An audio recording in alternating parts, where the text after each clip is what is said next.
It's been a little minute since I've been live, so I decided to come live with you guys today just for a little bit from the home front. Yay! I hope everybody's having a great day. Happy Thursday. We're almost at TGIF. I hope everybody's happy about that. I know I'm not, because it doesn't really matter what day it is. I work all day, every day. To no avail. Hey, Elsie, it's nice to see you. Great to see you. Great to see you. So we're going to be going over, and I just want to talk to you guys a little bit about Sebastian Rogers and the CPS call, and we're going to go over some of the responses because I did a video on it yesterday, and a few people responded. And some of the responses, some of them sound a little out there, but some of them actually sound like it's plausible. It's plausible what Sebastian told CPS workers. So Sebastian, just for people that are coming in that might be new to the case, is a 15-year-old autistic boy that went missing February 26, 2024 from his home in Hendersonville, Tennessee, according to his mother, between midnight and 6 a.m. Midnight and 6 a.m. I'm going to have to watch my battery. I just realized I had a half battery life and I didn't bring any cords or battery juice with me, so you might have to sit tight. Jenny Bell, it's nice to see you. It's nice to see you. I hope everybody's having a great day. So give me just a moment. Let me get over there because it's going to have to start my live for whatever reason. It won't just let me go over and into there. I got my first, you hear that? I got my first TikTok shop item, and it's a little ice maker. This thing is cute. It's cute. And so it's right now in the process of making its first batch of ice. All the ice is going to have to be thrown away because you got to run water through it a first time. But it's kind of cool. It's kind of cool. I was wanting to see, it's going to be perfect for like camper. It'll be perfect for on the road for getting ice. Like I got plugs all in my car. We'll pray for my car. Car's back at the shop. Who knew, right? Who knew? All right. Anyways, let's get back on to what we were here for. So some of the comments, there we go. Some of the comments were good. We had like 122 comments. And one of the first statements is, I think Seth Rogers should have a right to that CPS report. And I think that is absolutely correct. I think at this point that, there are two families. He has just as much custody over his son as his mother does. And I absolutely, without a doubt, believe he should have rights to that CPS report. Has he requested it? Are they withholding it from him? I don't know. Maybe somebody in here might know that has contact with Seth, because I don't. Jenny Bell, it's nice to see you, love. Carla Bunny Trail, good morning, love. Jules is up in the house. The Real Me Too, good morning, love. Lady 7 Up, good morning. Hugs. We got Rapper up in the house. It's nice to see you. Thank you. Thank you, Love Bug. Who else do we have? Is it Keiki? I think it's Keiki. I might have it wrong, but if I do have it wrong, I'm sorry. It's nice to see you, Keiki. And Adriana, it's nice to see you. Yeah, I think he should have the information. I think that's a great and valid point because, again, he's a parent. It's his child. It's his biological child. He should be in the know. If somebody touches my child, can you imagine somebody not informing us of that? Think about that. You as a parent, I don't care whether you're a man or a woman, or whether you're married or single, or a single parent, or you're dual parenting. It doesn't. It's cake. Oh, that's interesting. I like that. Much easier for me to say. I don't know if I like your name. I have a funny feeling like after my lives, I'll be power driving freaking cake down my pie hole. But I'm glad you corrected me. I like saying people's name correctly. So Cake, it's nice to see you. Yeah, I think he should. I think he should find out what's going on with that. And of course, some people love the hurt feelings report. If you guys haven't seen that, there was one comical poster in one of the Facebook groups that I follow. And I got to tell you, it was hilarious. It was about a hurt feelings report, but it's not that. I ran the first, I did like a TikTok live with the first one, but I didn't read I just, it was just so comical that it was a hurt feelings report, like the name of it. It was funny for me. And then somebody, so I did this thing about, fill out this hurt feeling. Well, somebody wrote me, I can't remember if it was like a messenger or if it was like an email or something, saying, oh my gosh, that report behind you was so funny and hilarious. And I'm like, I didn't even read the thing. And then when I read it, the funnier it got. I got to be honest with you. So I think everybody is in agreement here in the replies to that comment that he should be entitled to that CPS report. He might be entitled to it. Maybe he hasn't asked yet. Maybe he doesn't know that he can ask. Maybe he just needs to ask. Maybe he needs to go find the social worker and say, hey, I want a copy of that report. I want to know what was said and what happened. It could be plausible. Here's one from 70-year-old grandma of 2. I'm going to read this out loud. It's a little long-winded, but it looks good. Let's see what this one says. It says, possibly because sweet Sebastian did not wear the pull-ups and Chris made him wear them to school so Katie didn't have to bring him a change of clothes. He could not even use the bathroom on his own if he wanted to. Sadly, sweet Sebastian probably was so nervous about everything in his life due to the living with Chris, he had accidents. Maybe he started that and the school called CPS. I mean, come on, 15 years old. Chris tried to demand Seth to make him wear them at his house, and Seth told Chris absolutely not. He told Chris, my son and I wear boxers, and that's what men do. He also told him Sebastian didn't have accidents at his house. Seth was teaching him manly ways that's what real fathers do, especially with special needs. And I think that there is some information in here. Thank you, 70-year-old grandma of 2 that wrote that.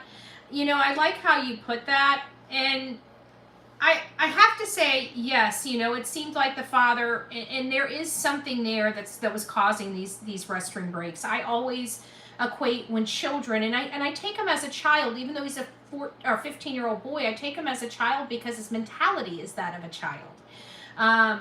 And I really believe that when children are potty trained and they start exhibiting accidents all of a sudden, you really need to take notice of that. Because to me, that's a clear indication that there might be some type of abuse or threat or intimidation or something that's scaring that child, that child might not be able to tell you. So you might want to pay special attention to that. But it's this domineering that Chris is the boss of everything. He is the one person that should be completely removed from all the decisions related to Sebastian. He's just a step-parent. And granted, I get step-parents. Like you choose. Oh, thank you, Lady 7-Up. God bless you. Good morning, Mike. It's nice to see you.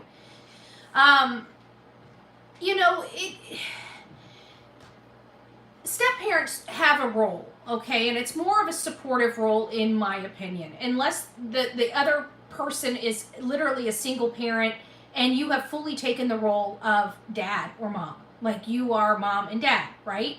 The child has no other mom and dad, okay?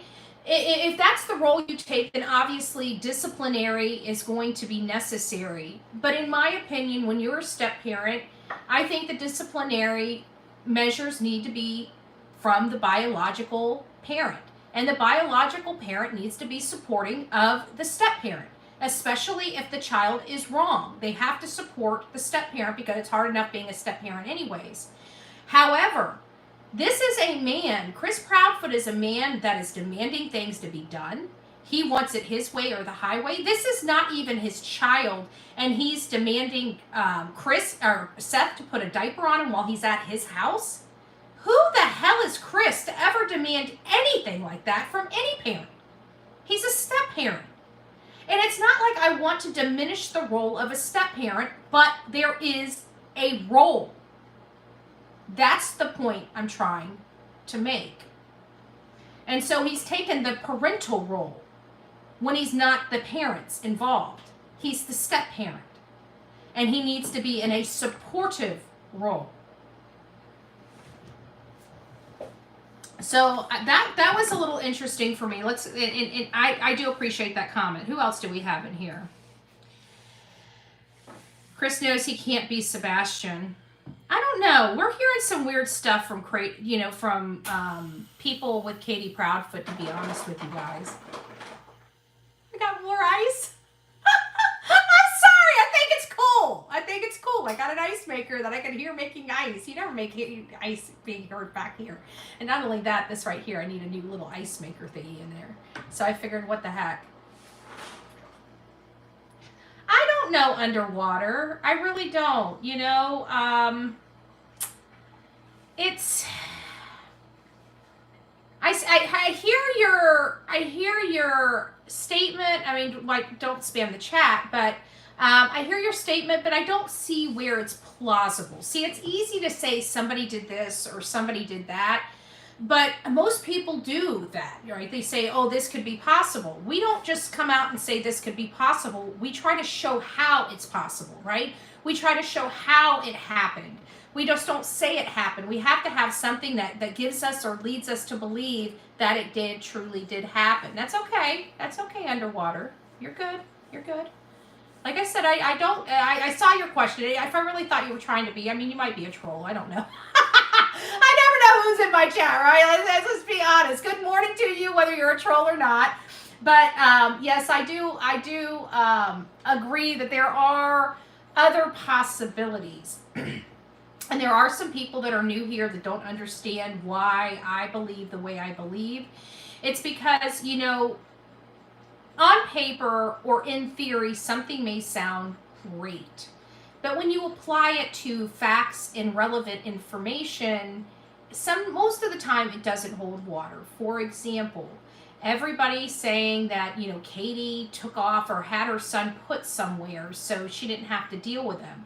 That doesn't make sense in my brain, because Seth was about to take Sebastian and therefore would have alleviated that need to get rid of him or move him into a family member's house. And somebody's saying, well, maybe she didn't want Seth having him. It seemed like everybody was welcoming of Sebastian going over to Seth's house. So again, that is alleviated. It doesn't seem like it makes sense, although many people believe that Katie took him to a school home, or, you know, a school for boys or something like that. And another reason why I don't think that that's plausible is because who would go through all of this if all they have to do is tell law enforcement, he's at this school, go check, he's happy and healthy. This case would be gone and over with. No more need, no more following people around, no more worrying about the 15-year-old. They cannot produce the child. So nobody is going to go through the lengthy interrogation, this entire hot mess express of a case, for a child being at a home or being in a safe environment with a family member, because at the end of the day, all they have to do is tell law enforcement, here, he's safe. She's mom. She can send him wherever the hell she wants to send him. It's not a crime. So none of this, that's why I don't think any of that makes sense for me personally. But there are still a faction out there that believes that they've got this boy hidden somewhere. It doesn't make logical sense. And we're in a place of logic. Like, you know, could somebody have taken him and of course somebody could have. But what would the purpose be, and who would go through all of this for no benefit? Like, you do stuff for benefit, right? When you go to work for a benefit. Your employer gets a benefit and you get a benefit. Whenever somebody lies, they lie for a benefit. Everything is for a benefit. There's no benefit in him being just hidden. It doesn't help a court case. It doesn't help a financial case. It doesn't help anything. Nothing. Sebastian has to be somewhere. I personally think he's alive. Well, I know, Mike. You're always such a beacon of hope. You are a beacon of hope. Misty Fisher. Oh, thank you. Thank you. God bless you. It bothers me because C posted it's not Sebastian. Yes! It's because, you know, these are all red flags, guys. We watch, these cases are a dime a dozen for us. I mean, they really are. As sad as that is, you know, as sad as that is, these cases are a dime a dozen for us. Oh, thank you, Lady 7-Up. God bless you. And with that being said, you know, we are very keen. I can tell you, while the professionals, I'm going to eat, I feel like, I want to eat a fortune cookie. Let's find out what my fortune is. I think it's amazing that we, as a community, are more.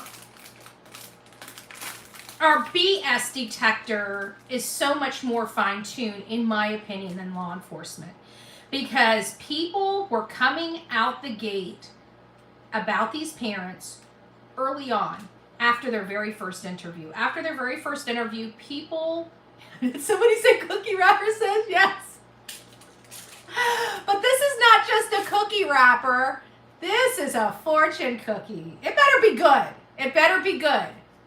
I want to see some clappy hands. I'll read it if I get, I don't know. You know what? Where are we on my like count? Can somebody give me my number on my likes? We have 240 people in here. I'm taking a bite out of crime. Fortune cookies eat more fiber.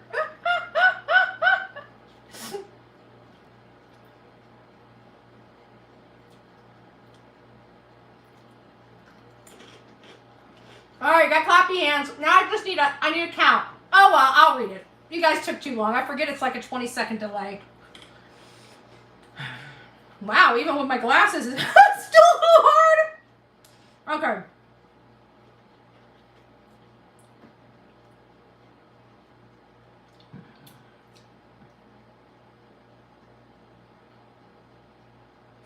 Thank Jennifer. Thank Jennifer. Thank Jennifer. Doing what you love is freedom. Loving what you do is happiness. Now tell me that is not the perfect fortune. Can you guys see it? Why isn't it? It gets blurry the closer I get. I don't know. Well, you guys are going to have to read it. There you go. There you go. Right over my head. Okay. Yes, wrapper.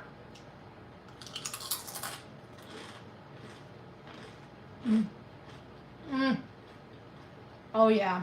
And a sip of latte, caramel mocha latte. I think that's the perfect combination, a fortune cookie and a latte. That's good. All right.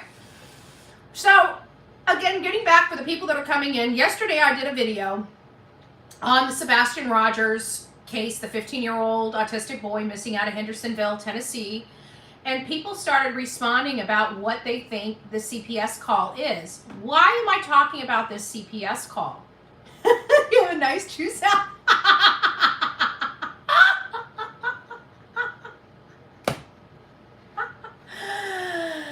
Okay. Let me get back. Woosah something, right? Woosah. So we learned from Chris Proudfoot on Smiley's World that there was an incident about a belt and something about a embarrassed 15-year-old. So it's leading us to believe that this belt incident happened during, after he was 15, because we learned that there was a CPS, some type of CPS activity at their home at the end of January, right before Chris left and hadn't returned home again. So many people thought it had something to do with the CPS, or that CPS has told him he needs to leave, or they're taking Sebastian. I've talked to many people. Some people came and wrote me and told me their stories.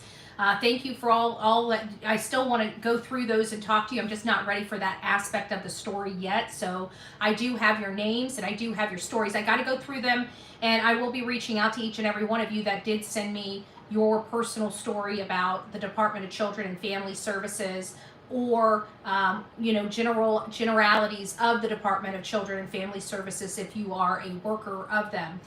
And so it was one thing that I think is problematic for me is that from my understanding, the department will never kick somebody out of the home.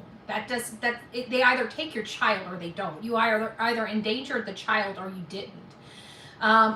There's been many people, because I haven't personally, Yes, there is a pair of pants. We're going to go over that from, oh, what's her name? Can somebody, I just talked about her this morning on my video. Terry Lynn. That's it. Terry Lynn. Terry Lynn found some pants. And God bless her for getting out there and searching. You know, she has not been searching. She has not been searching. People have not been searching. And so to see a content creator out there searching really is a blessing, you know. And you're never going to find anything until you come across it. And people are beating her up and telling her she's causing drama because she called these pants in. Look, nobody can touch evidence except law enforcement, right?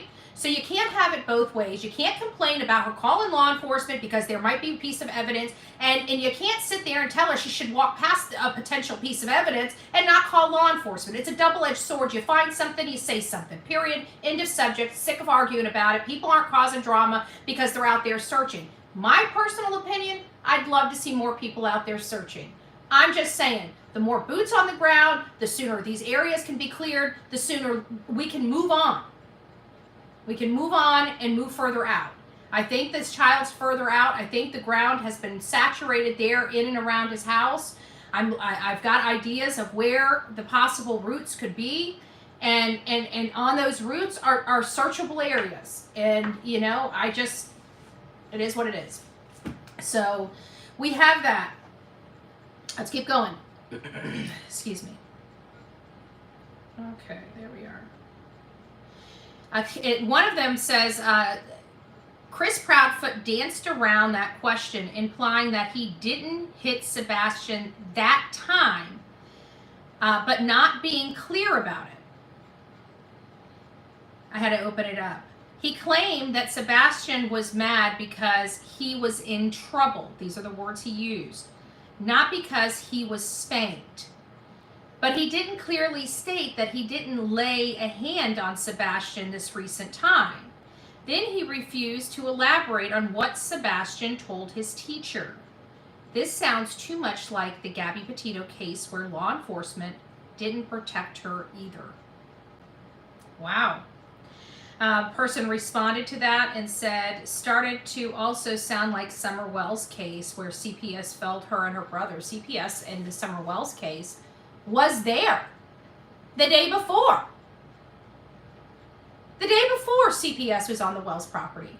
They should have taken those children. That home was deplorable and despicable and not a clean home or healthy for children. If they would have taken the children that evening, Summer Wells would still be here. I want everybody to let that sink in.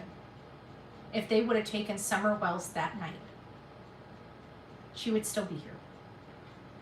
That is a total failure, in my opinion, of the Department of Children and Family Services in Tennessee.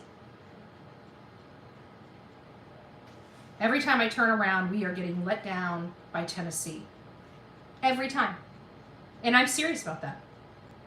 Somebody says they wonder if he stated something about withholding food or locking him up, SA, drugs, all viable. It makes you wonder, this is the stuff.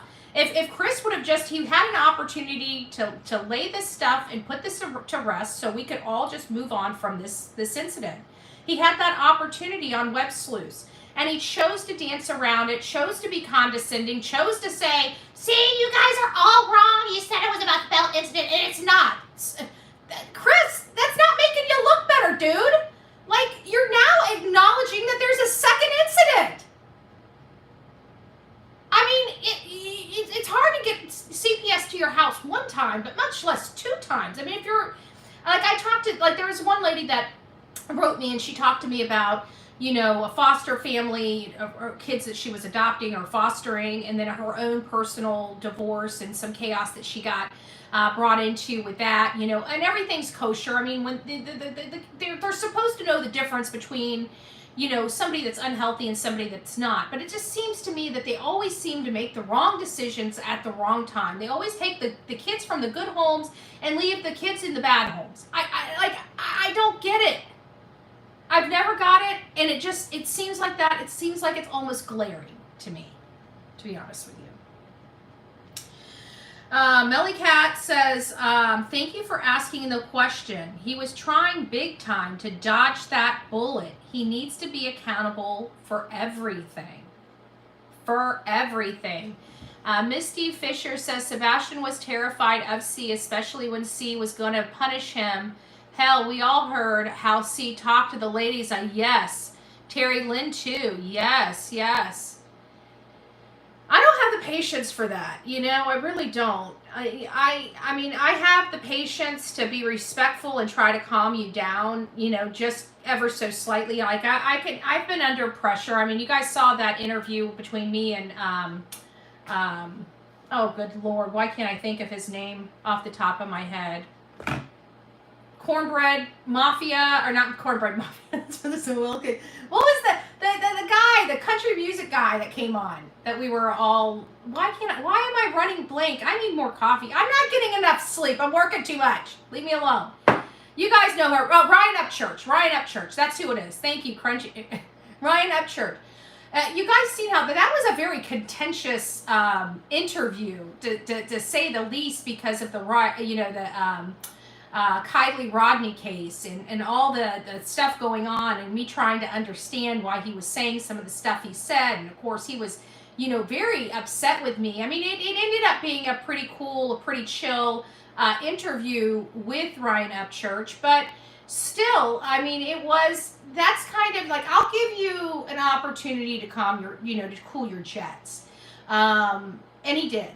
But if it would have extended it like the way that, but see, in all fairness, and it's no disrespect, like to each their own. I don't dog people on their personal interviewing styles and stuff like that. I think Terry Lynn was very effective in her communication.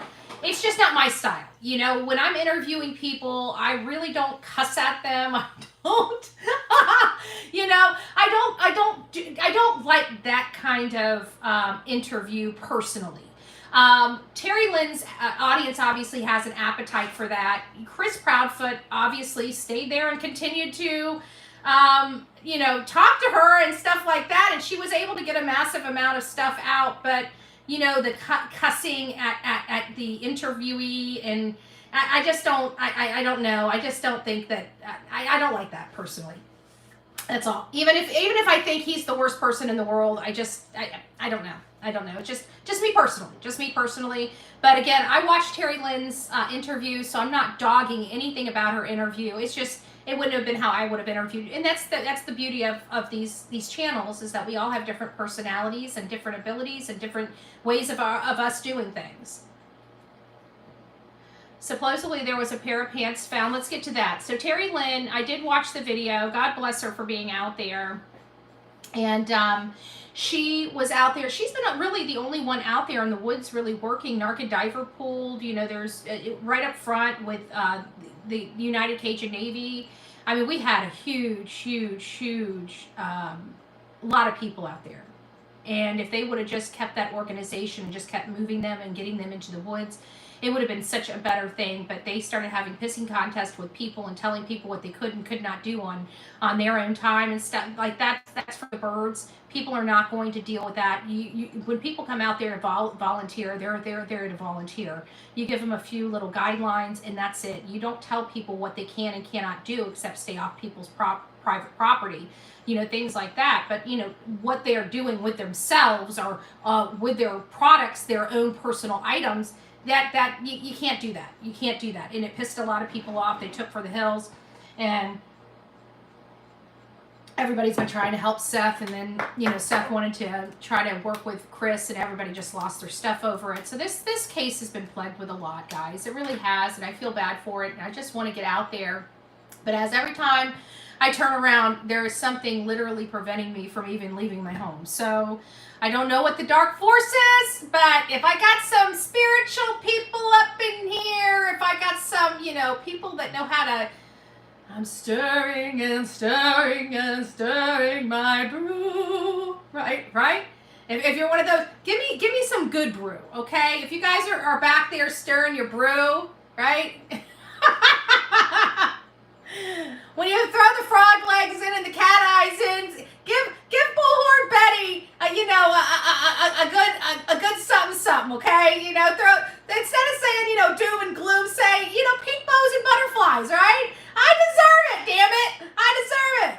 So remember that. Pink bows and butterflies, pink bows and butterflies, right? I totally didn't get Terry Lynn's interview. I feel like I'm the only person in the world who didn't feel there was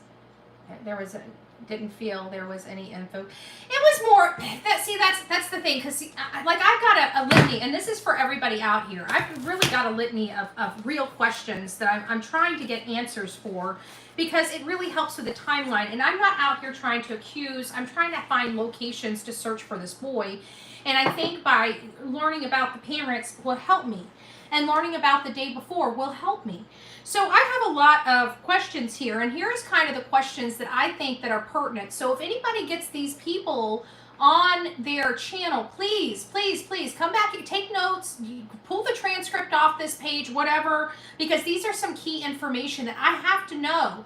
And I think if I have to know it, there's a lot of people that need to know this information. The 2 aunts and a cousin.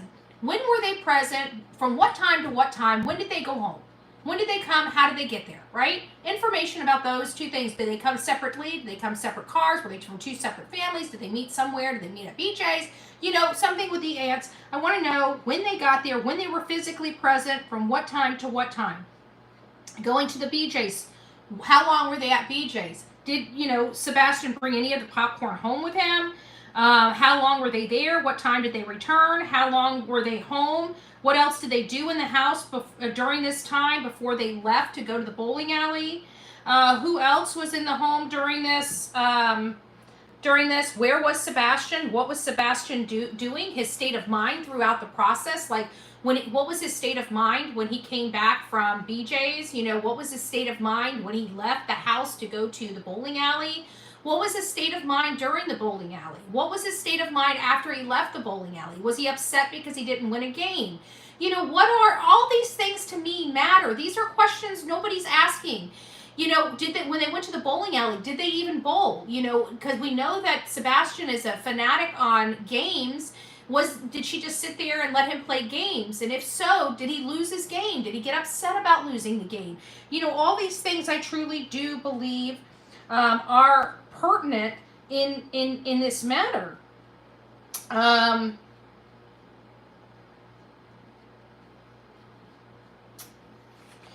What did they do? What time did they leave the house after putting the snacks away? Did they go anywhere from the time, between the time that they returned home to the time that they went to the bowling alley? Did they go see the aunt and cousins then? What was going on there? What was Sebastian's state of mind? Was this a planned outing or spontaneous? Did they have plans? Sometimes people have a standing plan. For my family, when I was younger, our standing plan was to go to church on Sunday. We were never affiliated with one specific church. So my parents took us to we would be in a Methodist church, a Baptist church, a Pentecostal church, a Catholic church. They kind of let us get a good sense. I mean, we are our roots is Southern Baptist and Methodist, and of course I'm a non-denominational Christian.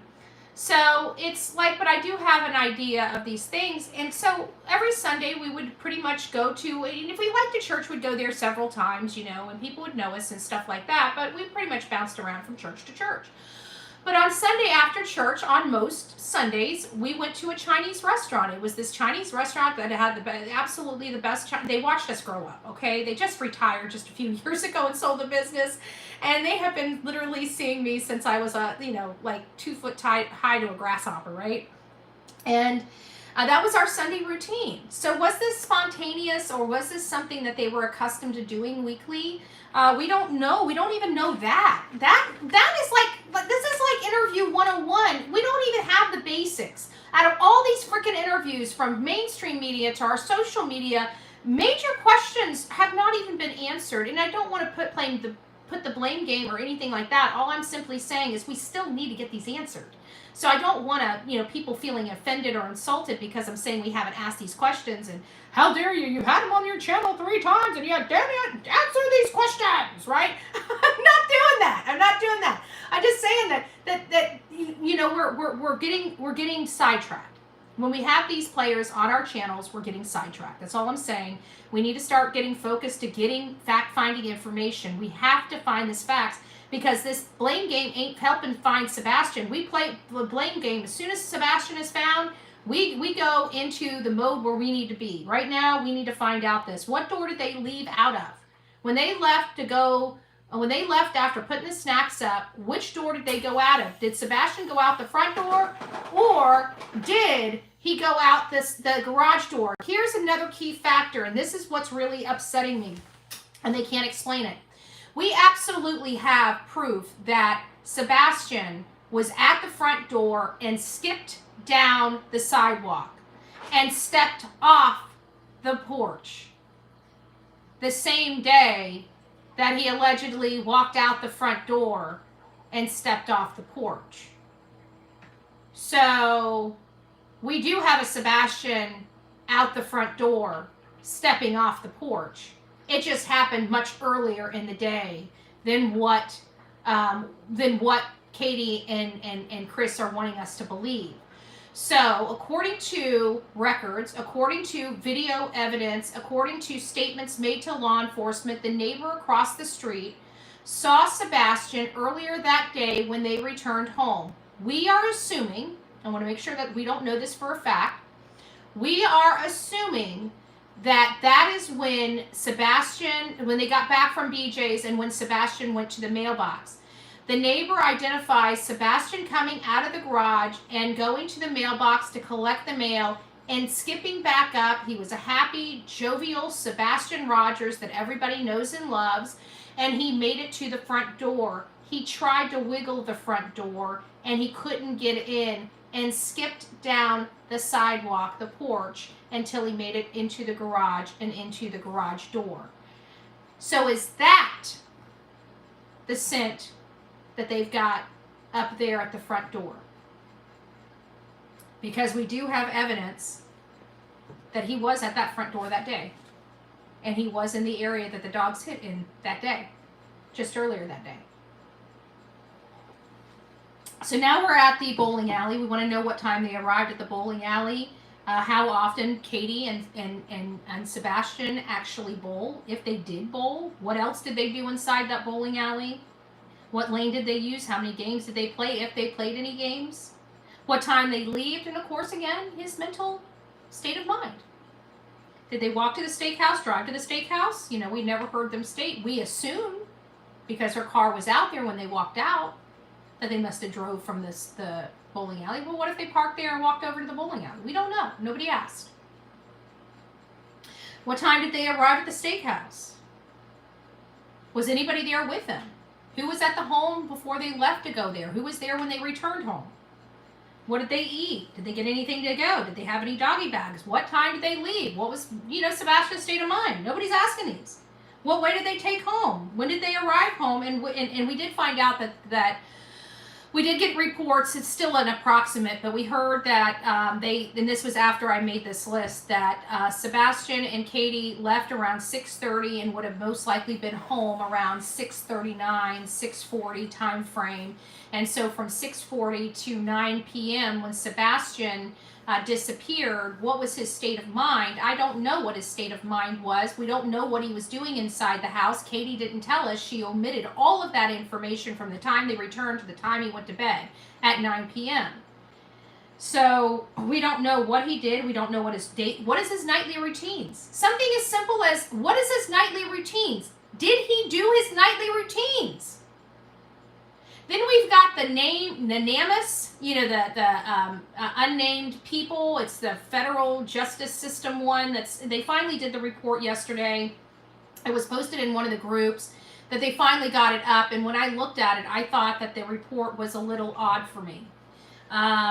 Because it says, that it says February 25th was the last time anybody saw him. And the last time they saw him was at 10 p.m. I don't understand how somebody physically saw him at 10 p.m. His mother never even said she physically saw him at 10 p.m. She said she hollered, and he responded back. I call into question whether that's plausible or not because of the large square footage of their home and the fact that they have sound barriers throughout the house that prevent from having a conversation without hollering to each other when you're from room to room. So we've got that. Then we want to know which way they took home, which door did they come through? What door did they come through? What door did they come through? Anytime we ask questions to people, we ask them, what door did you come through? How did you come home? And more importantly, when they answer your damn question, ask them why. Why? It will always be your friend in an interview. Why? Why? Why did you take that way home? Because it's the way we always take home. Why did you come through that door? Because it's the door we always come through. Why? Why? Why? What did Sebastian do when he got home? Nobody even knows what he did from 6:30 to 9 before he went to bed. What was he doing? Did he wear a diaper that evening? Did he change into clothes? Did he take a shower? Did he brush his teeth? These are things that we, in all fairness, I would have expected to learn way, way up front. We're like at interview 20, and we still have basic questions that still need to be answered.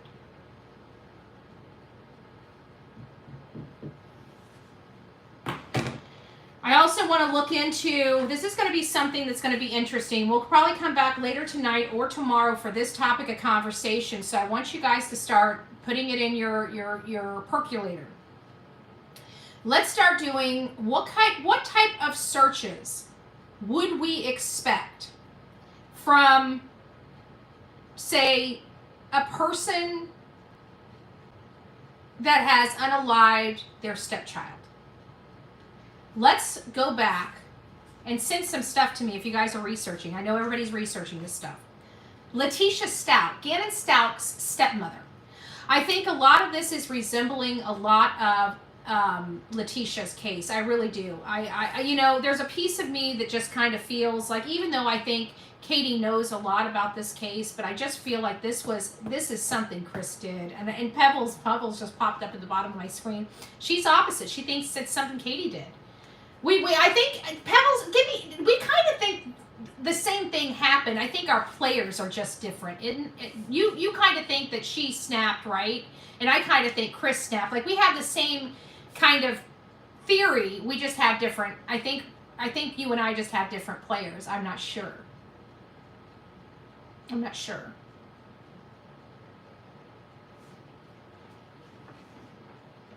Just because it didn't happen to you doesn't mean it didn't happen to Sebastian. Yeah, I know.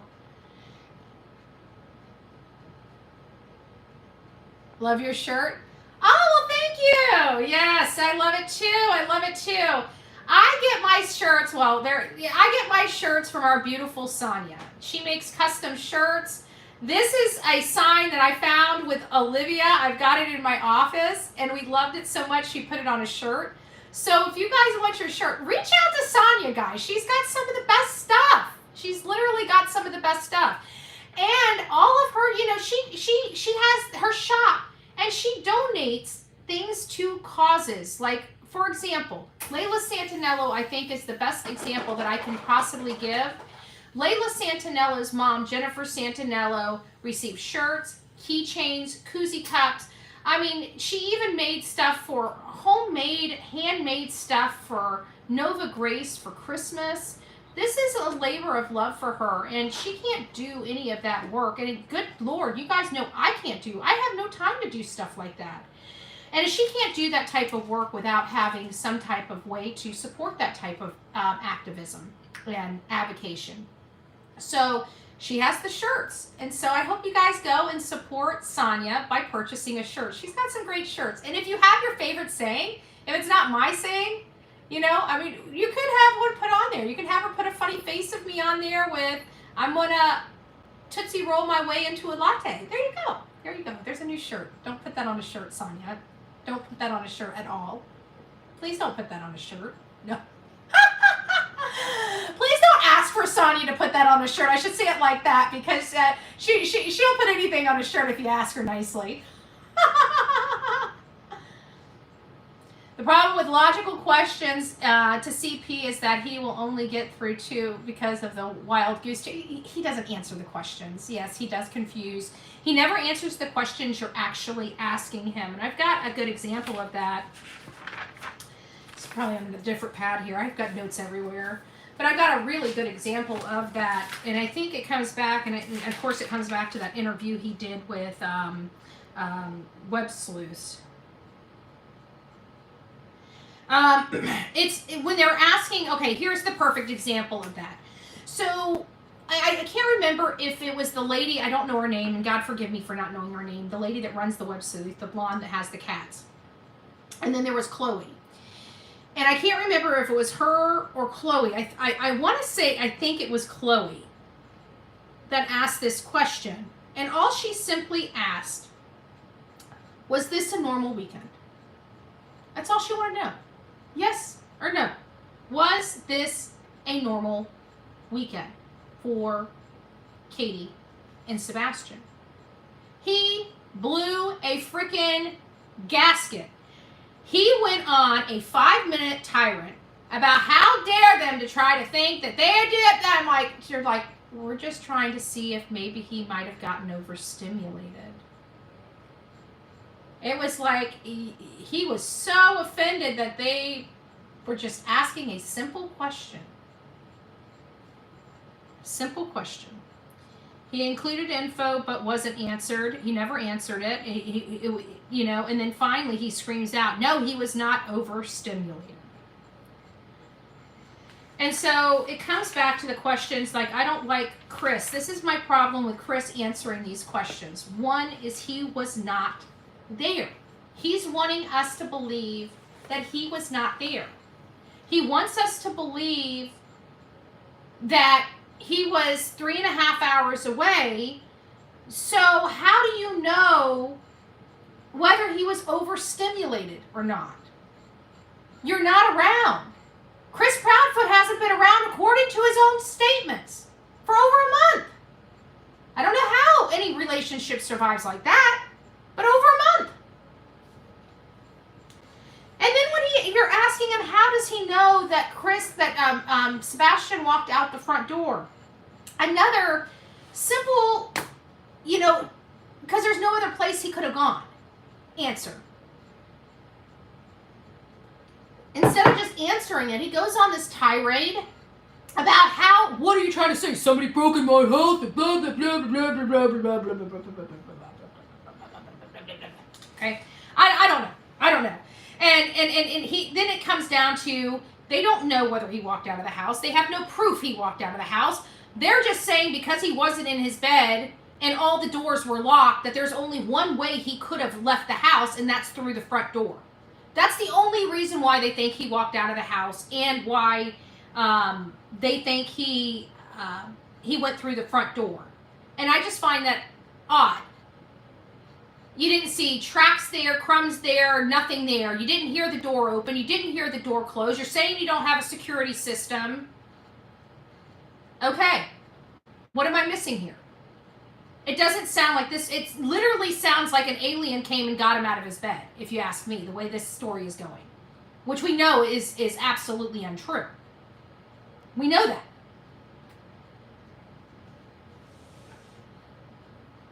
CPS is probably the reason he wasn't there. Well, see, that's the thing, Nancy, is I've been asking people that. You know, would CPS kick him out of the house? And they're like, it doesn't work like that. Like, I don't know where that came. I've never had engaged with CPS. So I don't know how it functions. I don't know how it works. It's not a service I use. It's a service I try to find out more about because I got my hands on in my county with other, you know, my hands in pots when it comes to our children here. And I actually am planning on being on the Child Advocacy Board. I'm just not ready to get on the board here in Manatee County yet until I know I can stay home, you know, for a significant amount of time. And because it's going to be probably a 2 to 4 year position. And of course it's a voluntary position. It's not like I'm getting paid for it or anything like that. but it's like an advisory board. And so I want to absolutely have my hands in that. And I was approached for it, and I had to turn it down because my lifestyle is too busy right now. But we do need to settle down, and we do need to get our advocacy back up because, like even here lately, I haven't been into a county meeting in over 2 months. I was so hot under the collar the last time I went there. I walked out, and I was never meaning not to go back again. It's just that I had car problems. So I haven't gone anywhere. So I need to get my butts back to there and start. And I advocate for everybody working. But what kind of computer searches and computer search terms do you think we're going to find on Christopher or Katie Proudfoot's electronics? And why wouldn't Chris Proudfoot go home?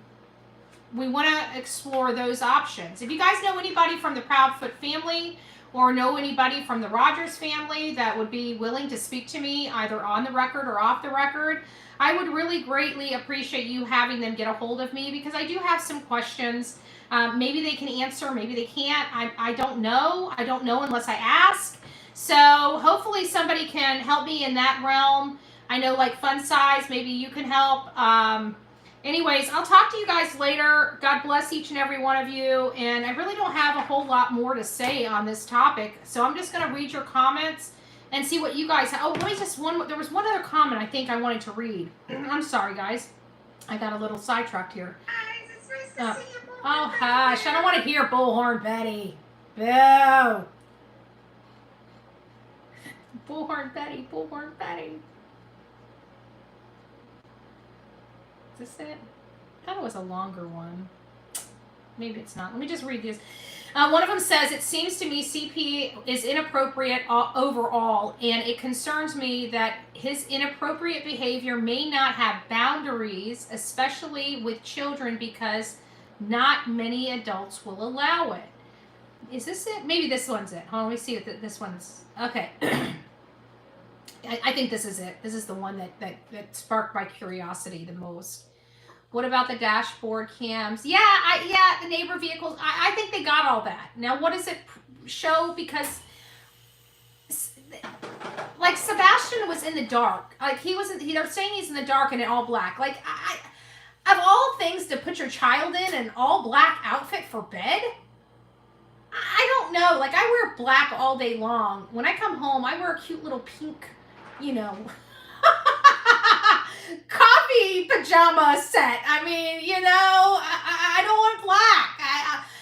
Black, of all the things for him to wear, a black pants and black long sleeves in a dark neighborhood? Come on. It seems convenient. I know people have been sending me that JS for Justice blow up. I'm still mulling it over. I'm still reviewing it. I've watched it several times. I'm just trying to see if I'm seeing the same thing. And it's really the nuts and bolts of it. I thought it was very interesting. Definitely an interesting perspective of the positioning. I like the overlay. It really helped identify some of the shadowing she was referring to and where it was taking place. I love those overlays. What I do not like, and I'm going to say this big and clear, because I like JS for Justice. JS for Justice and I have not always gotten along or anything like that, but it was more personality squabbles at the beginning, misdirected, misguided type of situation. But for the most part, I like JS I got no quabble, I got nothing for, against her, rather. And it really upsets me that you get a content creator like Gray Hughes that gets a little bit of notoriety on court TV, and now he's gun-ho, pompous ass, prick to other content creators. And I just think that really shows the character and integrity of another creator. And Gray, you know what? I've watched you do this stuff over and over again. You've tried to come over here. I blocked you from my channel. You can't even speak on my channel because I think you're that much of a pompous idiot. I won't even let you communicate with me. So, before you start throwing stuff at other people, and it's been like that for well over a year, by the way. Well over a year. I loathe content creators that talk about other content creators. If your content is that great, stick to the facts of your content. You don't need to drag another content creator for notoriety or to put them down. especially a female content creator. Get some freaking class, ass. So this one is, I know 2 young boys that poured kerosene on a cat and set them on fire. One of the 2 ended up as a family member. Stats show people who hurt animals are abusive as adults. It's strange that Katie and Chris Proudfoot didn't have friends or family by their side. As a grandmother, I would be searching the world over for my grandson. Does anyone else think this is weird? My mom is 80 years old and would be helping in any way to find grandson or great-grandchildren. I grew up getting a belt many times, but never used a belt on my child. Was I a perfect parent? No. My child pushed my buttons as children do. I sometimes had to walk away so I wouldn't lose my cool, then address the problem. For example, breaking curfew. Many people don't realize kids underage cannot be out all hours of the night. Our child privileges were taken away. My child's privileges were taken away. For example, he can't drive your car. No, as a single mom, she had to work a part-time job when she became old enough to drive. Not able to get everything she wanted. I guess one thing is that I've learned autism is different in every child. Katie should have been smart enough to know Sebastian didn't understand.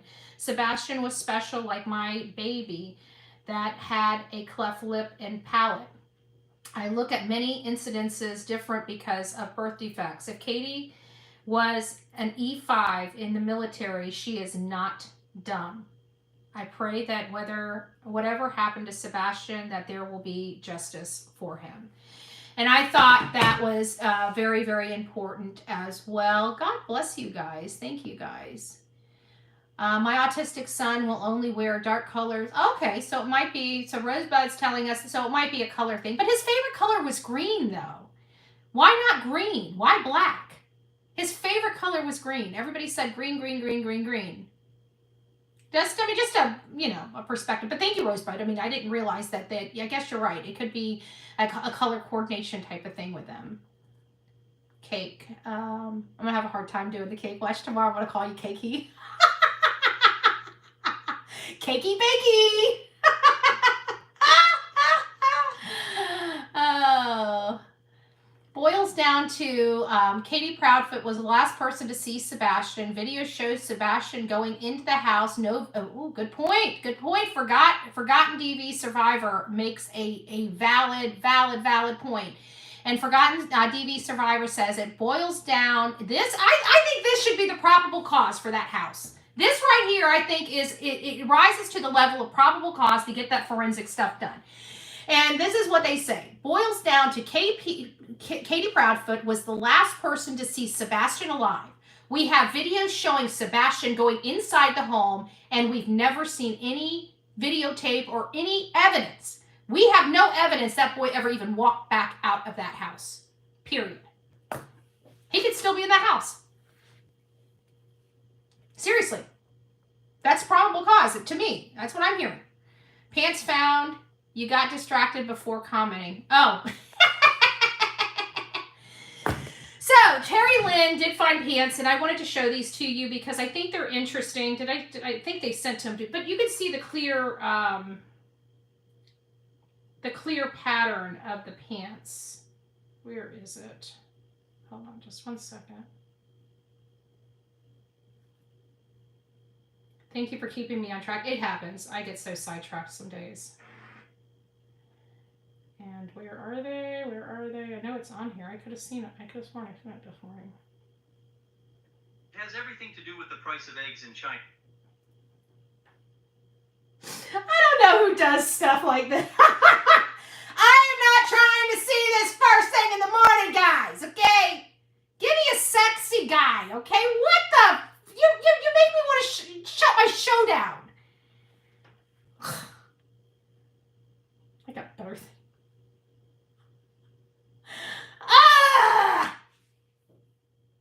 There it is. Okay. So what you got over here is these these are the pants that have like the, the stripes down the side of them. But what you see here is a pair of black pants with those very visible white stripes. And so people are being mean to Terry Lynn because she called this in. I would have called it in too. Okay, what is she supposed to do? Pick it up and check it? Should she get her DNA all over it as she's pulling it apart and checking to see if, it could possibly be Sebastian Rogers? Would you have liked her to open up the back of it, maybe look at the flap and see if there was his name written in the back of it? Should she have done that? I mean, I'm just curious. When you see evidence, what's the proper protocol for the dumbasses here on YouTube and TikTok? Maybe call law enforcement? Just saying! Sorry. But you know what I'm saying? Like, well, she's causing drama. How is she causing drama? Well, she utilized law enforcement resources. Okay, why did she utilize law enforcement resources? Well, she thinks she might have found pants that belonged to Sebastian. Oh. Well, that sounds like a reason to call law enforcement. I don't know about you, but call me crazy. Many people do, right? Good gracious. Good gracious. Like, I could literally go on just a parody with this nonsense. And they actually think people, like, how many times have you rolled your eyes at some of these damn comments? I roll my eyes all the time. And they're like, oh my God, I can't believe you said that. Really? I can't believe that dumbass comment came out of your mouth. Oh, you can't believe I said that? Dumb.